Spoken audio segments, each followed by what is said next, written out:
Аталмыш шара тұңғыш президенттің тарихи мәдени орталығының ғылыми қызметкері Мәмбетов Қуатбек Айымбетұлының алғы сөзімен басталды. Қос буын өкілдерінің кездесуінің мақсатына тоқтала келе Қуатбек Айымбетұлы қаламызда ғана емес, тұтас қазақ еліндегі қоғамдық жағдайдың тұрақтылығы жас ұрпаққа тікелей байланысты. Аға буын өкілдерінің тәлім-тәрбиесі өскелең жастар үшін аса қажет. Үлкендердің салған тура жолымен жүрсе, біздің жастарымыз қателеспейді. Сондықтан жастарға бағыт-бағдар беру, дұрыс жол сілтеу біздің міндетіміз деп атап өтті.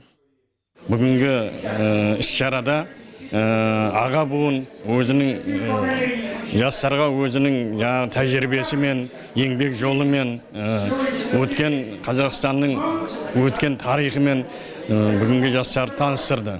Олардың бүгінгі айтқан әңгімесі жастарға үлкен тәрбие болды деп ойлаймын. Өз кезегінде бүгінгі жастар аға буын мен өздерінің мәселелері турасында, өзінің бүгінгі жетістіктері турасында әңгімелеп, аға буынға өздерінің қызықтырған сауалдарын қойды.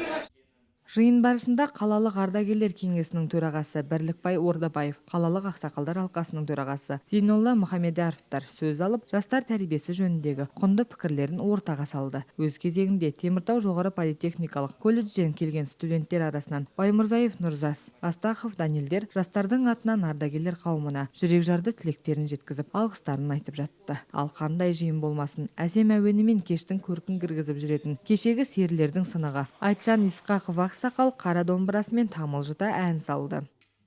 Бүгінгі осы кездесуде жастарға қарттарымыз өздерінің өмір сүрген дәуірінің жағдайын, келбетін, қолданылған бұйымдарын азын-аулақ мына көрме ретінде көрсетіп, қандай жағдайда өмір сүрді, қандай жағдайларда еңбек етті.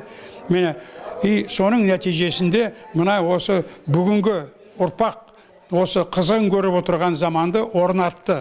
Өткен біздің аға буынымыз. Жиынның соңында іс-шара үшін арнайы дайындалған ұрпақтар сабақтастығы көрмесі жұртшылыққа ұсынылып, ардагерлер қауымы жас кездерінде қолданған көне бұйымдарға үңілді. Ал жастар ата-бабаларының тұрмыста қолданған жәдігерлеріне зор таңданыспен назар аударды.